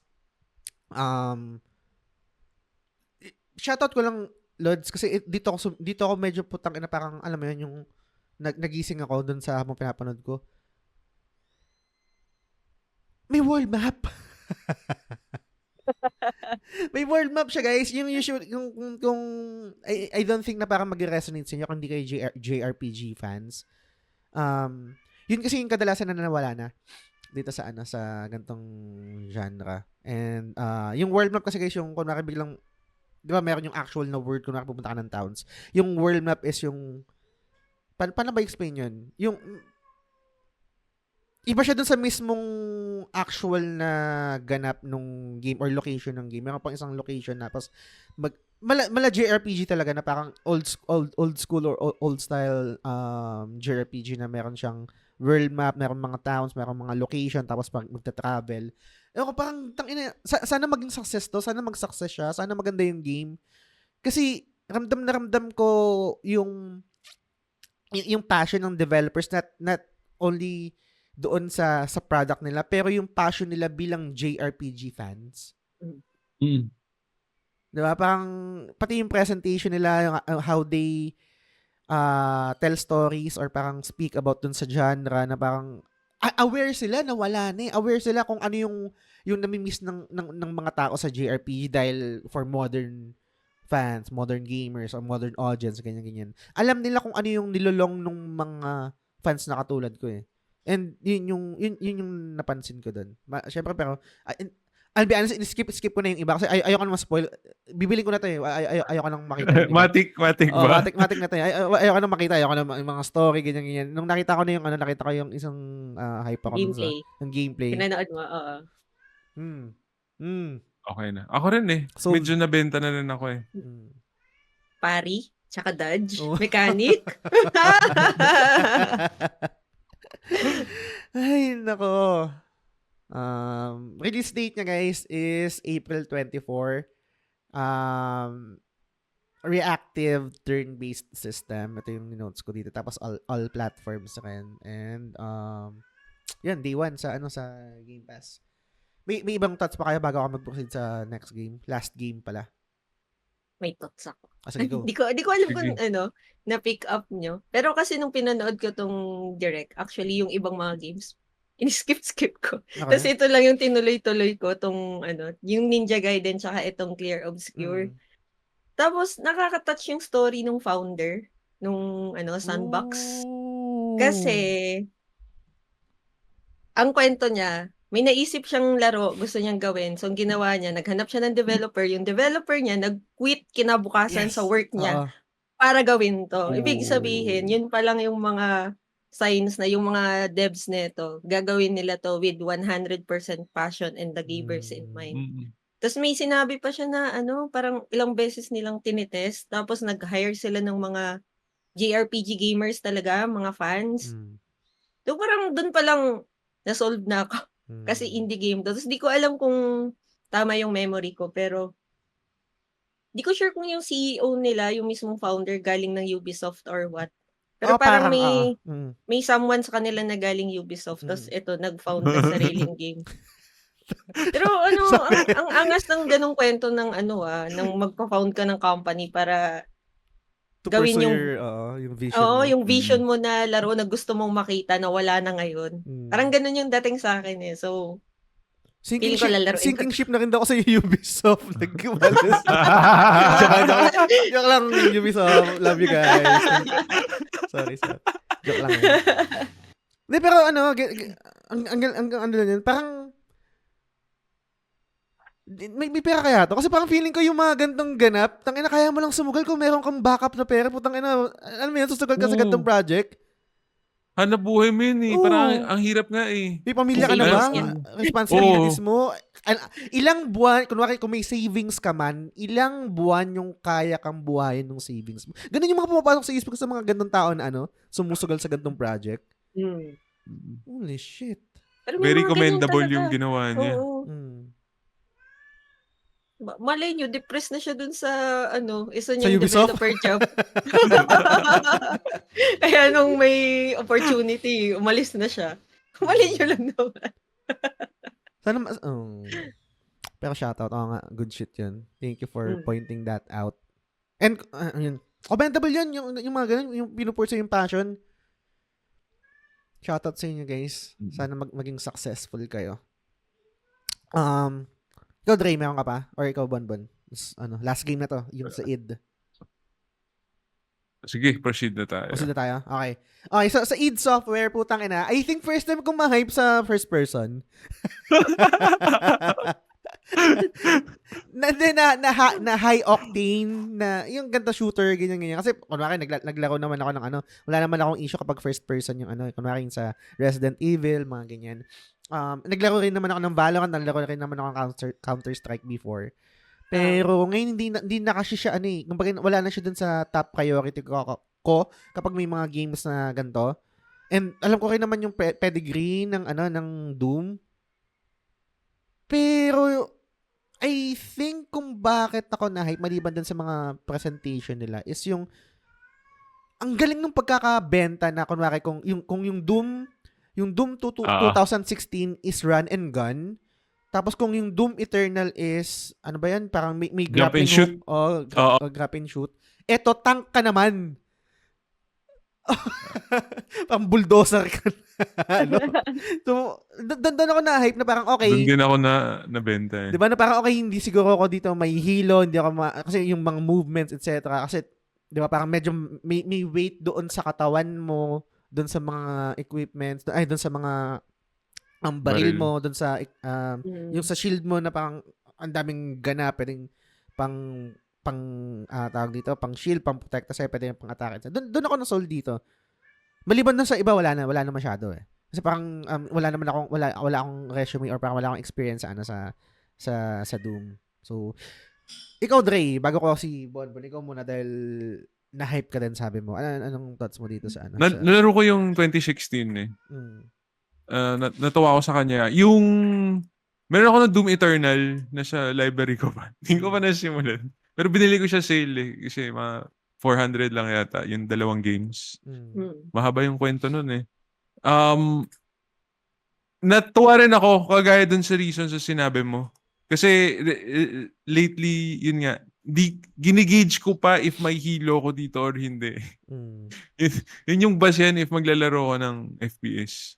And dahil nga siya yung may parry system. Yes. Na feeling ko tatagal ako.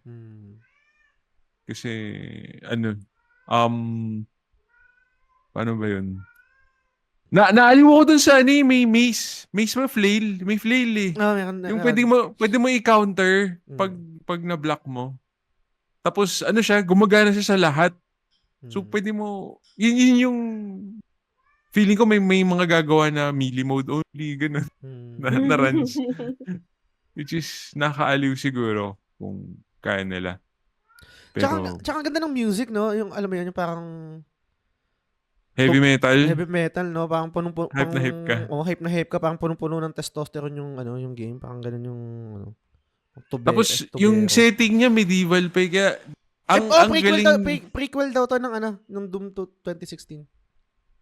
Ang galing nung pagka-incorporate nila nung may pagka-futuristic pero medieval pa rin yung dating. Parang ganun. Ang ganda lang. Tapos, di ba may mga castle pa yung mga backdrop. Kaya, tapos, isa pa, meron silang parang kaiju mode. Na yung parang Voltage 5 kaya yata. yung may malaki ka. May malaking robot.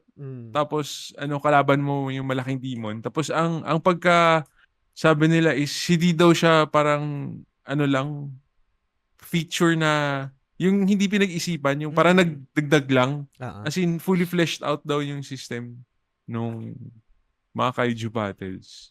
Which is, excited din ako. Ayun.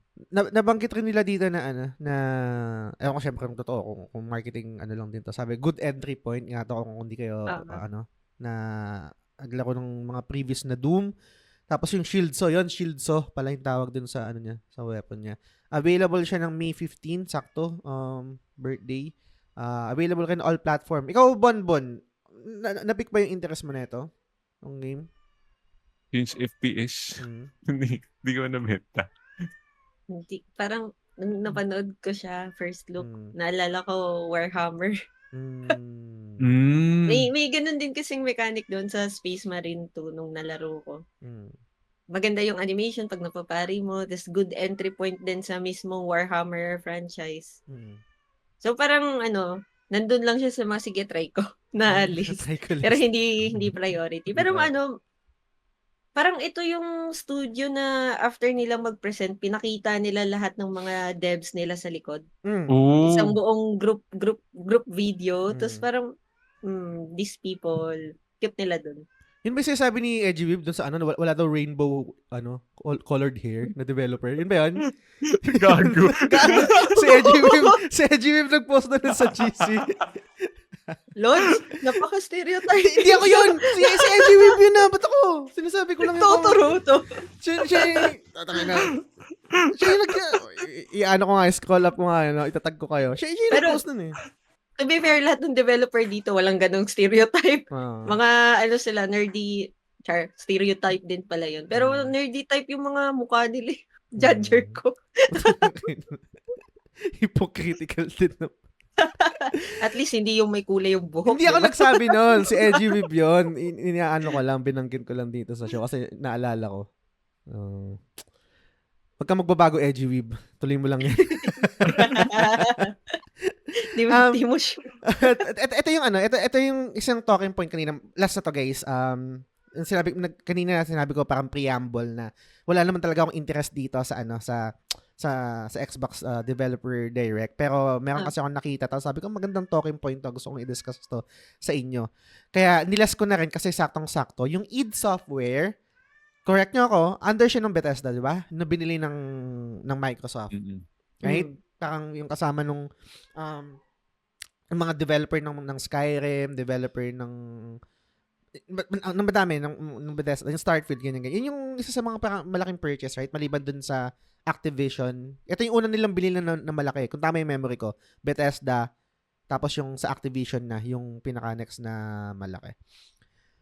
And for the longest time, matagal na discussion na, yung mga bagong games ba ng ganito kasi binili nila ng Microsoft, mag-exclusive ba sila? Ganyan. Gagawin ba nila yung ginagawa ng PlayStation na, syempre, first party game, exclusive muna sa PlayStation, and then eventually, tsaka magiging available sa lahat ng platforms. Yung Nintendo, yung sa hindi ko nababanggitin yung kasi may sarili silang mundo, yung first party nila, you do you, Nintendo number 1, basta bala kayo sa buhay niyo dyan lang kayo. Lang natin to, dito sa Xbox. Yung gusto kong talking point dito kasi kung mapapansin nyo rin sa ibang mga presentation ng PlayStation, kapag presentation nila, tapos yung game available or parang world premiere sa kanila unang ni-release or kung ano man mga ganap, kadalasan hindi nilalagay yung ibang platforms. Parang may konting confusion na dito lang to available, parang ganyan. Pero hindi naman blatantly sinasabi na gano'n na. Hindi lang din blatantly pinapakita na available siya sa lahat ng platform. Doon ako nagulat dito sa kadalasan sa lahat ng mga presentation dito. Nakalabas na kunwari available sa PC, available sa PlayStation, and then available sa Game Pass. Sabi ko parang natuwa ako doon. Meron ba kayong bago akong mag-proceed dun sa thoughts ko? Napansin niyo ba 'yan and may opinion ba kayo about it? Na parang etong Xbox ngayon, eto na talaga I think yun na siguro yung approach nila. Hindi nila lalabanan yung PlayStation dun sa laban nila ng exclusivity. Kasi parang hindi sila mananalo doon. Ang magandang approach ng Xbox is hindi gawin natin available sa lahat kahit competitor 'yan. And kahit first party natin tong mga games na to, tong IPs na to, tayo na yung may hawak niyan. Wag natin nilabanan yung PlayStation sa ganun. Magawin natin siyang available rin kahit sa PlayStation pa yan. May thoughts ba kayo? Ikaw muna, Dre. Yung appeal kasi ngayon kasi kaya siguro yung PS ganun. Kasi ang selling point nila is yung exclusives nila eh. Tapos pagdating, yun nga, kagaya ng sinabi mo, di nalalabanan ng Xbox. I mean, na Microsoft yun, yung labanan ng exclusives. Kasi matatalo sila dun eh. Kasi yung mga exclusive ng PS, yung mga kilalang devs na. Tapos, para makuha nila yun, siguro bibili nila yung studio. Pero kasi, hindi sila nagko-cultivate eh. Tangina, pera yung... Sorry guys, yun yung totoo eh. Hindi nila kino-cultivate yung mga developers ng Xbox eh. Pino-poach nila binibili nila eh. And since kaya siguro in-acquire ng Sony yung mga devs nila na under sa umbrella. Sorry, Di ba napuputol ka, ganun? Dre. Sorry. Napuputol ka, Dre. Sorry. Sorry. Ano yan? Kaya siguro binili na ng PS or pinasok na sa umbrella nila yung mga studios para hindi mabili ng Microsoft. Pero, I mean, ikaw muna, Bon, sorry. Anong thoughts mo dito? Bilang ikaw, feeling ko di ka naman affected kasi kadalasan or most of the time, lahat ng mga games lumalabas naman din ng PC kapag galing ng Xbox. Oo. Ako, feeling ko kasi hindi nila papatusin yan kasi in all honesty, madaming PC gamers. So, mag-release lang sila ng multi-platform, tas patok sa mga nagpi-PC. Bawi-bawi na sila dun Tsaka, ewan ko ang take ko dun sa mga napapanood ko sa Xbox as a whole. Wait lang, nag-aaway mga pusa. Sige. Pusa ka din, nag-aaway din. Hawakan ko lang. Tawag niyan? Parang mas binibenta kasi nila yung Game Pass. Nice, yes. Totoo. Yun talaga. Kasi kapag subscription yun monthly, matic, may pera sila dun kahit hindi yung full price ng game. Tapos, sa lahat din ng mga presentation ng Xbox, yun din yung lagi nilang binibida. Day 1 available, Xbox Game Pass. So, parang ang atake nila is pangmasang presyo para sa mga laro nila. Oo nga Ang ano ko dyan is, paano kayo sila nakakabawi? Parang nare-recoup yung cost nung pag-develop ng games if ilalabas lahat sa Game Pass. Tapos yung presyo, murang-mura lang.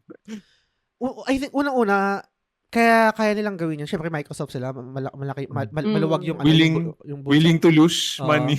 And they're playing the long game talaga sila, Lods. Doon sila nagbamagay ng sabi ni Bonbon, which is I totally agree. Binibenta kasi nila yung subscription. Unlike dito sa PlayStation, binibenta rin nila yung hardware. Feeling ko hindi naman sila nag-expect na bebenta yung console ng Xbox Hindi.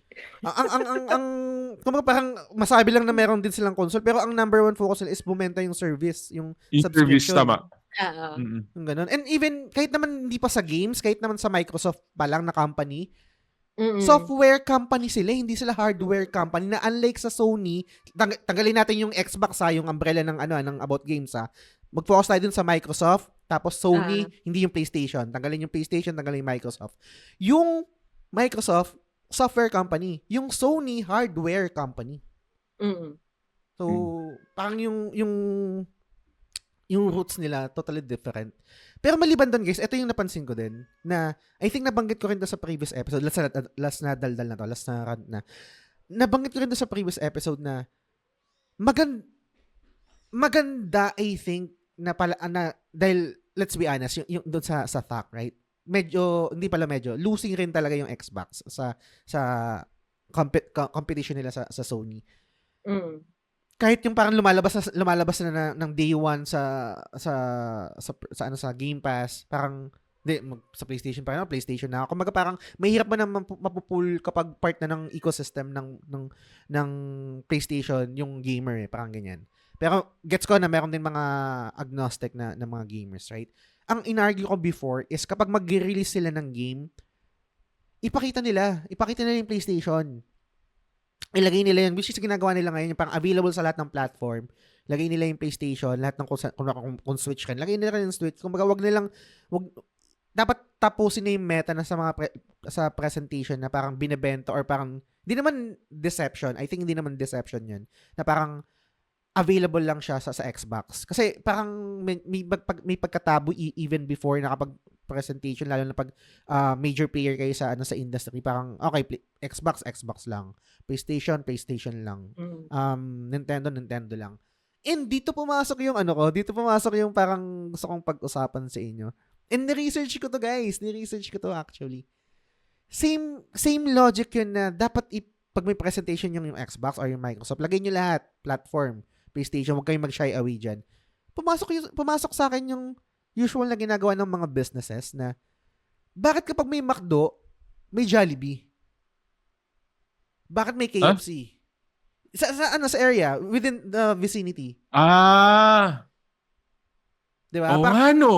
Magkakalapit. Diba? Kasi kailangan yun merong psychology sa utak ng tao na okay, kunwari, gutom ako, ay gusto ko mag-McDo. Pero dahil dun sa vicinity, merong Jollibee, may possibility na magbago yung isip mo eh. And may possibility na hindi kayo equal share doon sa profit na yun. Kasi within that vicinity, imbis na parang ang natural instinct ko, kasi dahil hindi naman ako businessman, ang natural instinct ko is, bakit ako tatabi sa competitor ko?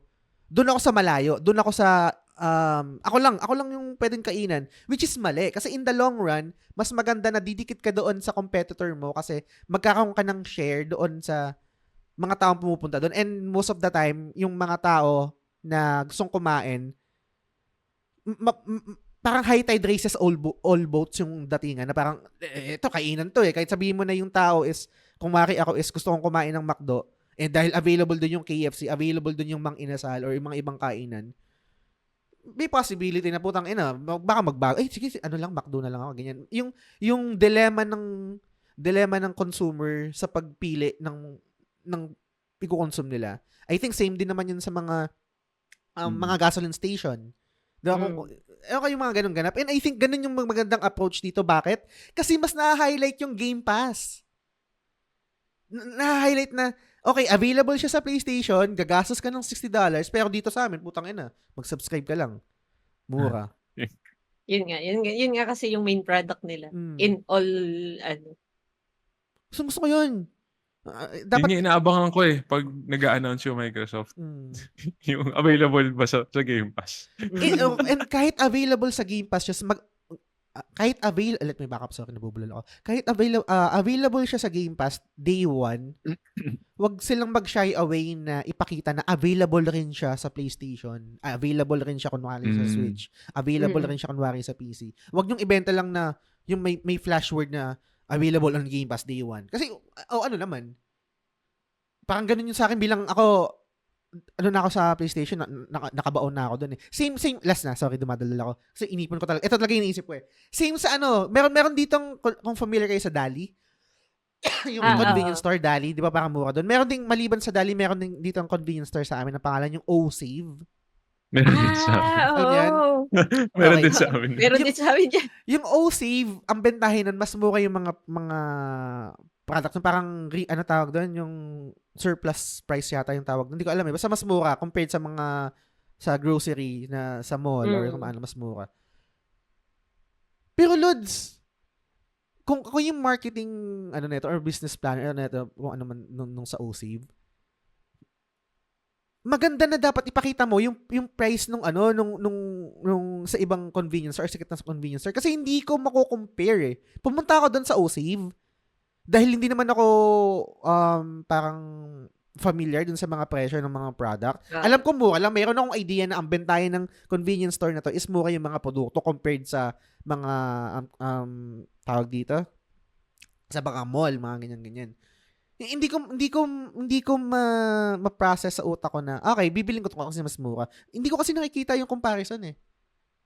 And I think ganun din yung sa mga platforms lalo na kung agnostic ka or parang hindi ka naman tang na number 1 Sony.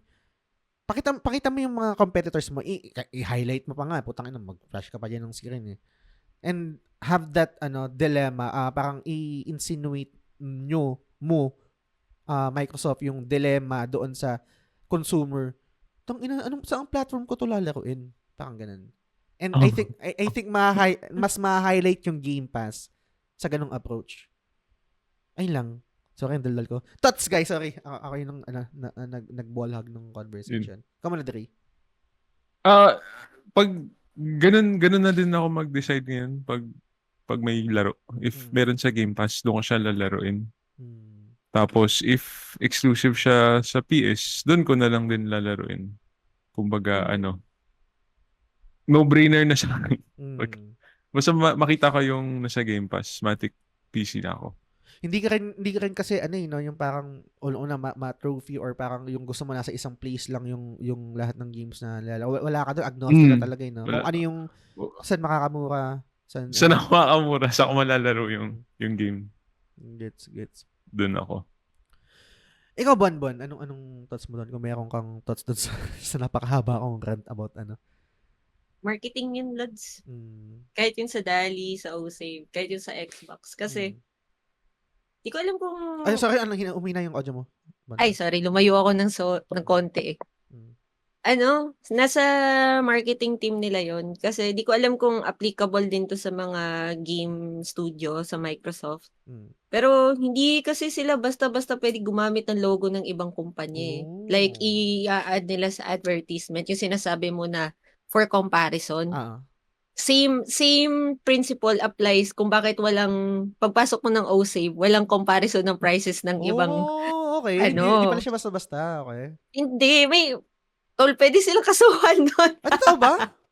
Oo. They have to do it the right way kung gusto nilang gawin yon. Kaya pansin mo nung sa Direct, pag pinapanood mo siya, yung available on all platforms, parang nasa isang slide lang siya, pero ang naka-banner is yung mismong game studio. Hindi yung parang Xbox or Microsoft. Basta medyo complicated kasi yun kapag isasama mo sa marketing yung mga known companies like logo ng PlayStation, ng PC. Yung PC medyo madali-dali kasi Steam lang naman yung kilala dun eh.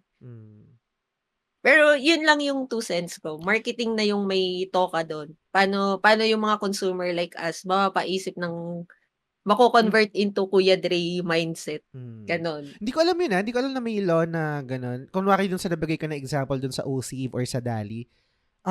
Siguro ang workaround doon, not necessarily mention the brand or the competitor, but ito yung SRP na ito compared dito sa kung ano yung SRP namin. Kasi ang hirap i-process na okay, oo, mura, pero hindi ko na alam kung gaano kamura yan. Wait. Sige, go. Hindi siya necessarily law, pero parang ethics? Parang principle, something like that. Kasi yung mga companies, they can file a case in case ma-prove nila na sinisiraan mo yung pangalan nila. Okay. So, di ba kaya sa mga TV ads, brand A, X. brand X, brand Y. Pero sobrang subtle nung reference nila. Gets. Oo nga. Tangina, nag-aral pa ako ng communication arts. Di ko naisip yan. Sa bagay, hindi naman ako sa advertising. Hindi naman yata namin nag-aaral. Last point na siguro. Kaya yung mga companies ngayon, nagbabank talaga sila sa mga content creators.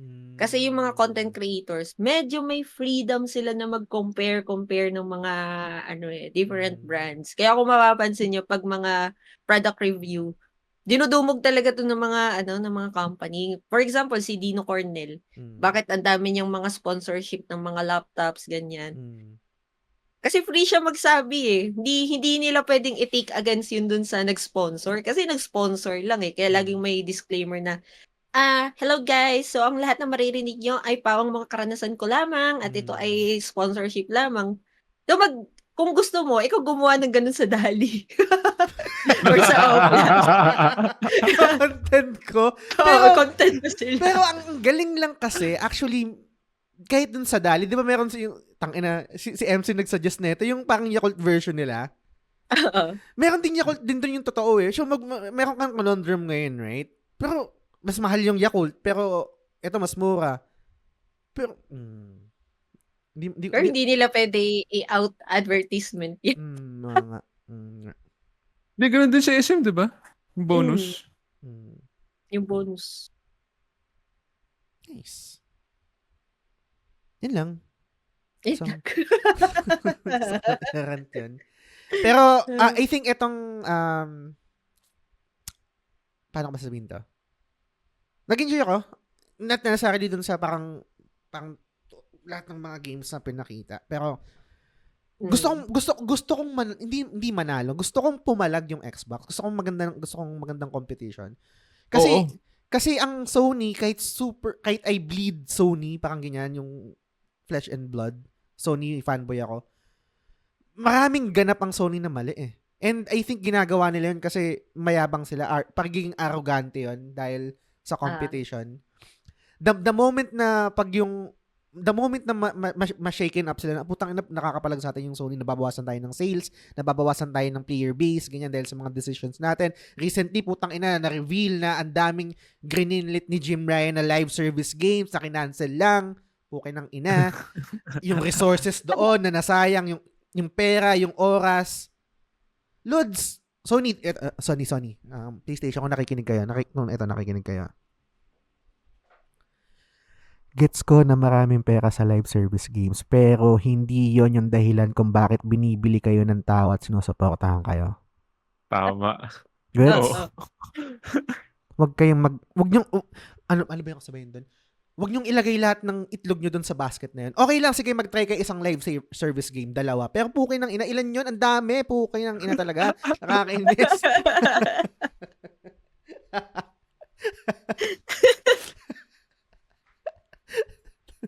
Jim Bryan, yan ba yung dahilan ba't ka umalis? O naibig ka? Ewan ko sa'yo. Naibig yan. Tapos ano lang ang tawag doon? Binigyan nila ng graceful exit. Oo. Anyway. Yun lang guys. May last thoughts ba kayo bago ko tapusin yung bago tayo magbusid sa off-topic recommendation? Wala naman.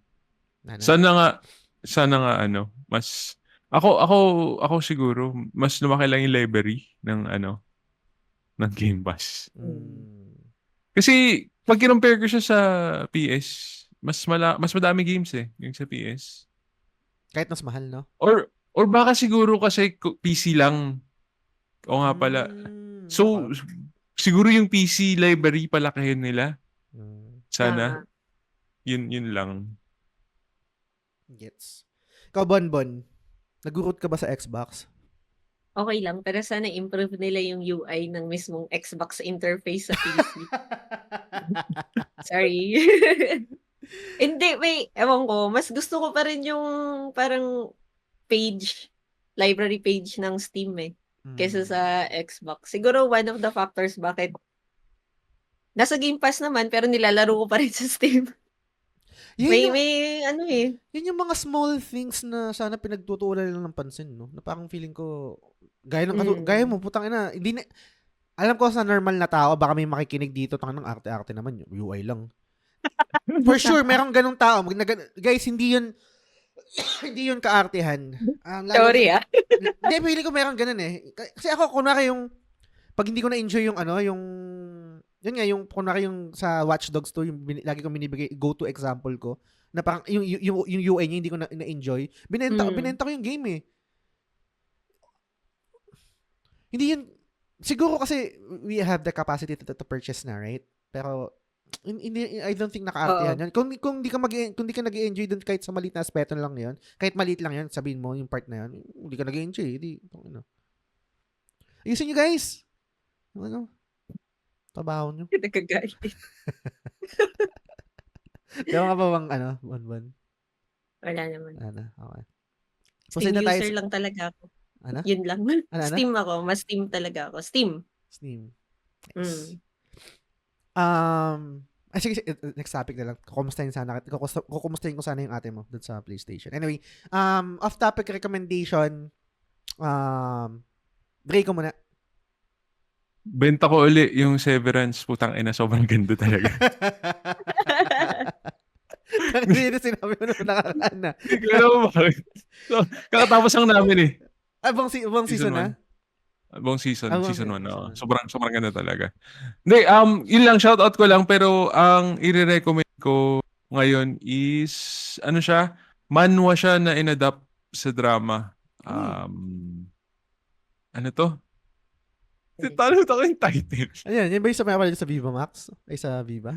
Hindi, siya? Study group. Yun. Study group?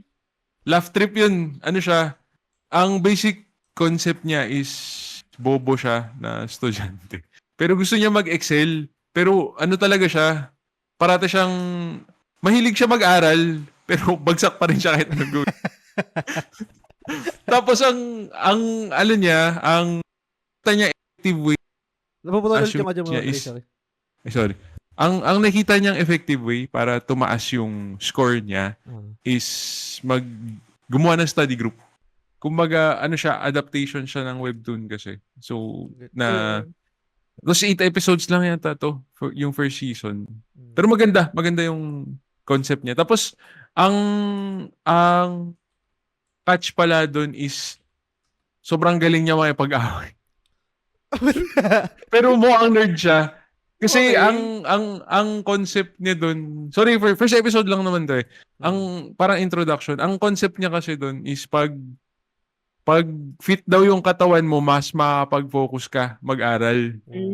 Kaya Oh. training siya ng martial arts sa umaga, tapos buong araw mag-aaral na siya. Pero bagsak pa rin siya. Sobrang laugh trip siya. Pero nakakatawa. Okay nga Ayun, yan. yun yung recommendation ko. Sa ano to, sa Grand Line available? Siya pinanood? Bigay ko sa yung link. Sige. Good shit. Group study. Ikaw, Bonbon, anong off-topic recommendation mo for this episode? Sana wag niyo akong husgahan. Di yan, bakit naman? Parang siguro flavor of the week ko to. Okay. Alam niyo yung mga, pag nagsascroll kayo sa Facebook, yung mga drama reels, na Chinese drama, yun yung addiction ko ngayon. Tapos umabot ako sa point na parang binasa ko yung mga comments, sumali ako ng group para hanapin yung full episodes tapos isi-send sa Telegram. Holy shit. yung drama wave na app, drama reels.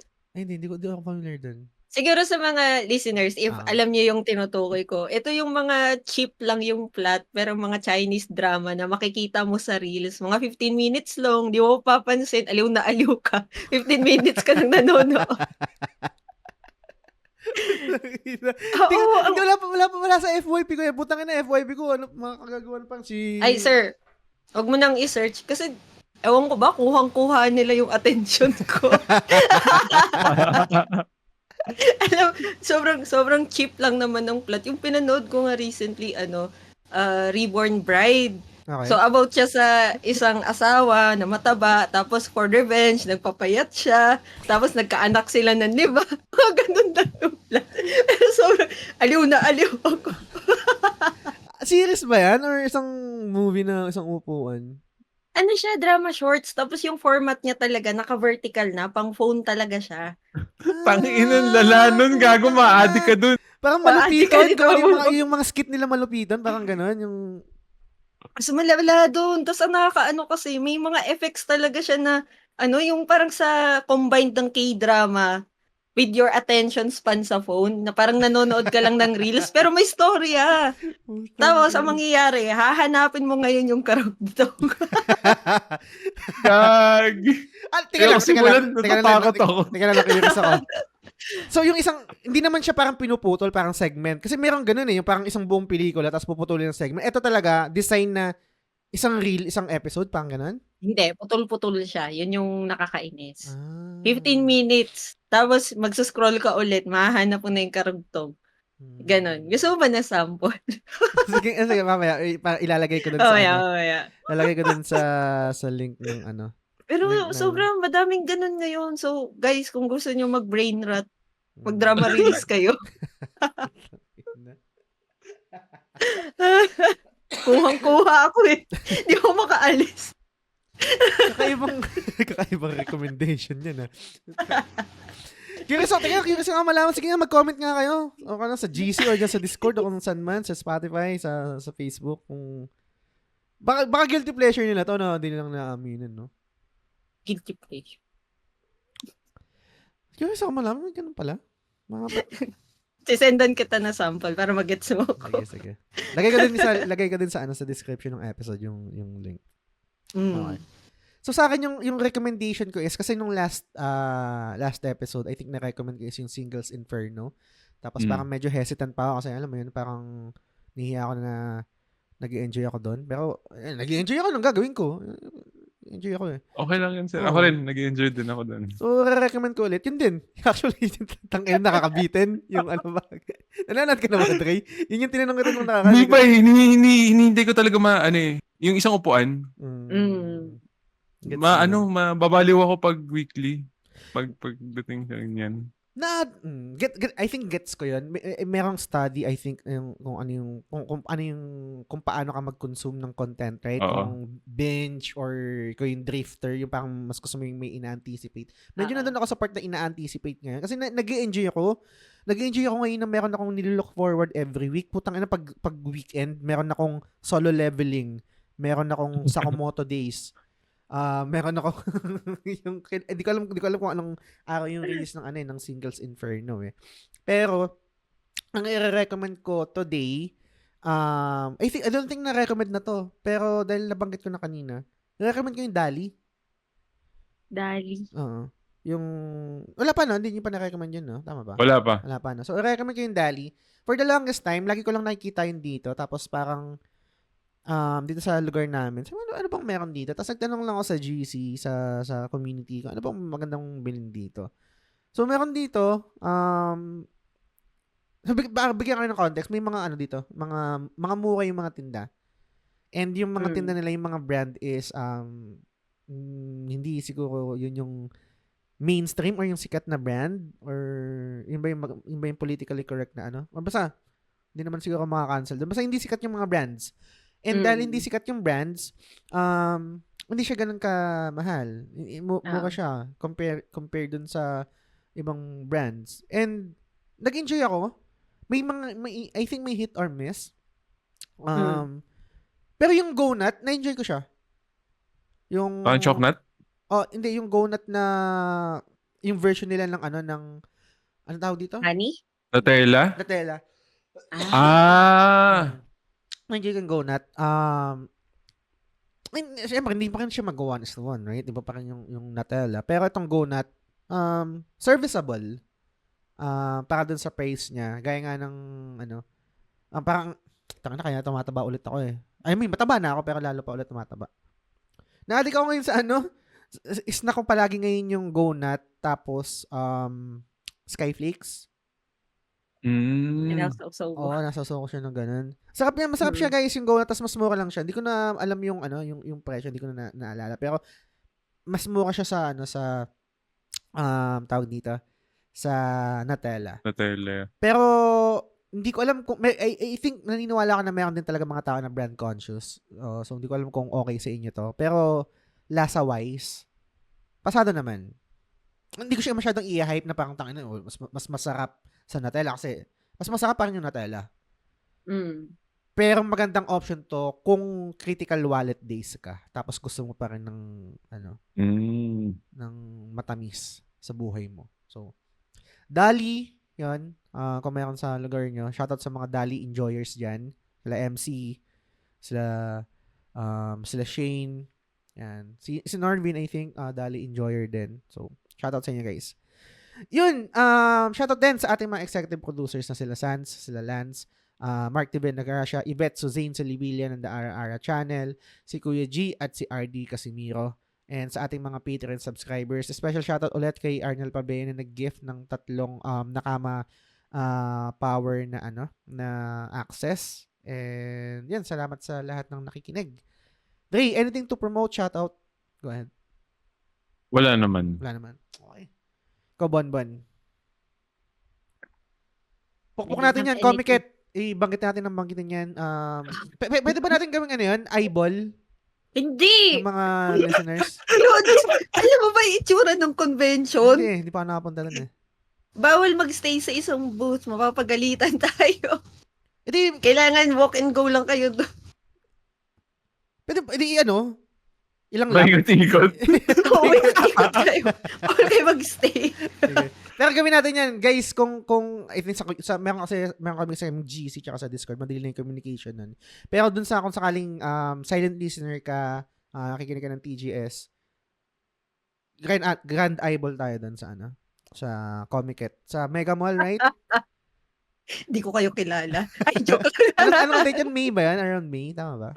Hindi nga, April pala. So, baka, siguro mga March ako mag-a-announce publicly. Publicly? Parang dito public no? Sa mga pages ko. Kapag ganun ba, yung mga ganung convention, pinopost mo rin yung mga bentables mo, yung mga i-display mo doon, or hindi? Usually hindi. Last time, di ko siya nagawa kasi nagahul ako sa oras. Pero baka this time, yun. Okay, sige. Para ma-entice rin yung tao dun sa Pero wag kayong maniwala na may eyeball dun kasi ang setup po ng Comiket ay per table. May mga katabi po tayong mga artists at bawal pong humarang sa daanan. Tayo ay papagalitan ng management. Yun Hindi lang. na makakabalik. Hindi ka na makakabalik. Oo, baka babalik pa ako. Hindi, seryoso yun. Medyo, may crowd control kasi mega mall yung venue eh. Hindi ka namin kilala. Para kung sakaling makulit kami. Hindi ka madadamay, hindi ka ano yun, guilty by association. Pero yan guys, gawin natin ano yan. Kung hindi man doon, siguro sa ibang lugar, tapos punta na lang tayo doon. Kumbaga, pwede naman yun eh. Punta natin si Bonbon, supportahan natin siya, tsaka si Tan Black. So, yun, maraming salamat sa pakikinig. Available to sa Spotify, pero kung gusto niyo yung video sa YouTube, dapat sa umpisa ko sinabi yun, ba't dito ko sa uli sinasabi. Maraming salamat sa time mo, Bonbon. Maraming salamat sa time mo, Dre. Alam ko, marami kayong ganap ngayon, pero nag-commit pa rin kayo dito. Kahit morning recording, putang ina. Bago to. First time. alas 8 nag-start tayo. Pero maraming salamat sa commitment. Dito nga tatapusin yung episode. Maraming salamat sa pakikinig. Hanggang sa susunod na episode ulit. Bye. Ay.